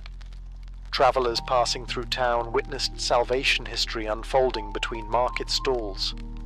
By stepping beyond church walls, the mystery plays did not weaken faith, they expanded its reach. And in doing so, they transformed medieval streets into temporary cathedrals, roofless, noisy, and unforgettable. For centuries, the mystery plays flourished. But nothing in medieval Europe remained untouched by change. By the 15th and 16th centuries, religious tension across Europe intensified. Criticism of church practices grew louder. Reform movements questioned authority, ritual, and doctrine. The same public performances that once unified towns now became vulnerable to suspicion. In England, where play cycles in cities like York had once drawn enormous crowds, the Protestant Reformation changed everything. Reformers criticized what they saw as excessive theatricality and superstition. Some argued that dramatizing sacred events risked irreverence. Others objected to theological elements embedded in the scripts, particularly scenes emphasizing purgatory, saintly intercession, or elaborate depictions of heaven and hell. Municipal leaders faced pressure. Under Protestant monarchs, certain Catholic doctrines were outlawed. Public religious drama suddenly became politically dangerous. Scripts were revised, scenes were cut, references to controversial doctrines were removed or softened. In some towns, the plays adapted. They became shorter, less overtly theological, more moralistic than sacramental. But adaptation was not always enough. Gradually, performances were banned outright. The pageant wagons fell silent. Costumes were stored away. Guild responsibilities shifted back toward trade rather than theatre. This decline did not happen overnight. In some places, cycles lingered longer than in others. But by the late 16th century, the grand civic mystery plays had largely disappeared from English streets. Ironically, as they faded, another theatrical tradition was rising. Professional theatre companies began performing secular dramas in purpose-built venues. Playwrights like William Shakespeare would soon transform English drama. While Shakespeare's works were not mystery plays, they emerged in a culture already accustomed to public performance, elaborate staging, and emotionally charged storytelling. The mystery plays had laid groundwork. They trained communities in spectacle. They demonstrated the power of drama to move crowds. They proved that performance could carry profound ideas. When religious reform reshaped Europe, the pageant wagons disappeared. But the theatrical instinct remained. Sacred drama gave way to secular storytelling. And though the hellmouth closed and the angels no longer descended on ropes in public squares, the legacy of medieval performance continued, quietly influencing the stage for generations to come. When the pageant wagons stopped rolling and the hellmouth fell silent, the mystery plays did not simply vanish into nostalgia. They had already done their work. For medieval townspeople, these performances were not optional entertainment. They were communal catechism. In an age when literacy was limited and manuscripts were rare, drama carried doctrine. Through gesture, costume, and spectacle, entire populations absorbed the narrative arc of creation, fall, redemption, and judgment. But their significance went deeper. The mystery plays turned theology into shared memory. A sermon might be forgotten, a written text might be inaccessible, but the image of a neighbor playing Christ, the sound of devils shouting from the hellmouth, the sight of angels descending on ropes, those lingered. They also blurred boundaries between sacred and civic life, between clergy and laity, between fear and laughter, between doctrine and daily reality. For one festival day, a town did not simply attend church, it became part of the story. Bakers and blacksmiths embodied scripture. Children watched eternal drama unfold beside market stalls. Judgment and salvation were staged where bread was sold and contracts negotiated. That merging of worlds mattered. It reinforced a worldview in which faith was not confined to Sunday ritual. It was woven into trade, governance, humor, and public identity. The plays also reveal something crucial about medieval culture. It was not silent, stiff, or uniformly solemn. It was imaginative, theatrical, capable of holding deep reverence and earthy comedy in the same space. Devils could make people laugh. Christ could make them weep, and both reactions served the same moral purpose. Even after religious reforms ended many performances, their influence persisted.